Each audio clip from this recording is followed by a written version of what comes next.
dans la première lecture que nous avons entendue, qui est du prophète Ézéchiel, nous entendons cette parole d'alliance qui est peut-être la plus forte, c'est celle-ci. « Alors, ils seront mon peuple, et moi je serai leur Dieu. » Alors, ils seront mon peuple, et moi je serai leur Dieu. Voilà une parole qui peut résonner en nous, voilà une parole que nous pouvons garder tout au long de cette journée. Qu'est-ce que la vie chrétienne, si ce n'est avoir Dieu pour Dieu dans notre vie et savoir que nous appartenons à Dieu? Quelle grande consolation il y a là-dedans, quelle grande espérance et quelle force aussi nous trouvons dans cette affirmation. J'appartiens à Dieu. Voilà ma joie, voilà mon espérance. Et alors, Dieu se fait un peuple, il se constitue un peuple, et on voit que dans l'Évangile, eh bien, ce peuple est assimilé à une nation restreinte. C'est ce que disent les prêtres juifs. Il vaut mieux qu'un seul homme meure pour le peuple et que l'ensemble de la nation ne périsse pas. Les prêtres juifs ont assimilé ce peuple à une seule nation qui est le peuple élu de Dieu.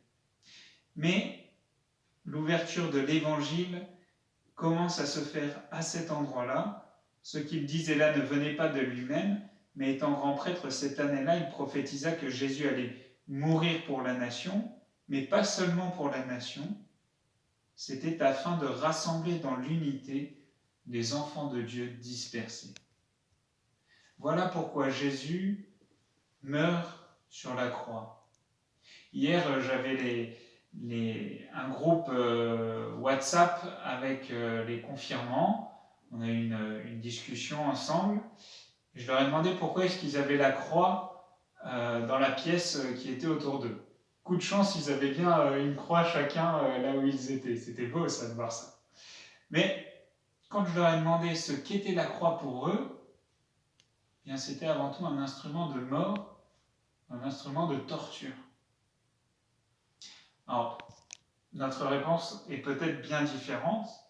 À la fin de la discussion, nous pouvions dire ensemble que la croix est bien plutôt l'expression de l'amour de Dieu pour chacun d'entre nous.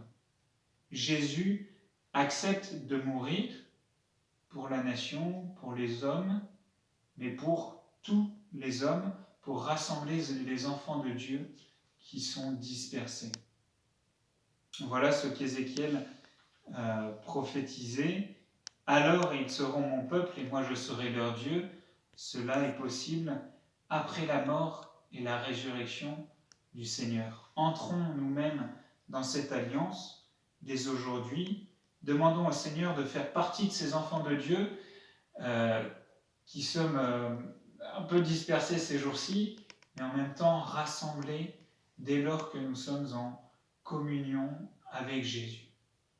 Lorsque 2 ou 3 sont réunis en mon nom, cette parole magnifique de l'Évangile, eh bien, nous pouvons la vivre aussi en confinement, dès lors que nous désirons profondément cette communion. Alors, demandons cette grâce pour notre journée, une grâce d'alliance.